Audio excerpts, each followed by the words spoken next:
చేసుకునే వారి చేతుల్లో ఎంత ఉంది? 1100 ఉంది. అందుకనే పౌలు గారు అంటారు, విజయోత్సాహముతో ఊరేగించుచున్న దేవునికి స్తోత్రము కలుగును గాక.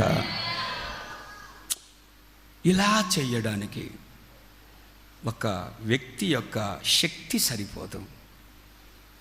నేనే స్వాస్థ్యము అంటే సేవకుడు ఎక్కడ తలదించుకోడు, తల ఎత్తేటట్టుగా ప్రభు సహాయం చేస్తాడు.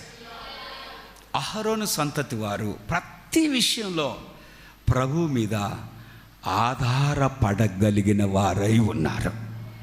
దేవునికి మహిమ కలుగునుగాక. ఈ సేవని మనం ఇలా గుర్తుపట్టాలి. అందరూ సేవ చేసేవారే, కానీ మాకున్నారు. అబి అంటాడు, మాకున్నారు. ఏమున్నారు మీకు? దేవునికి స్తోత్రము కలుగునుగాక.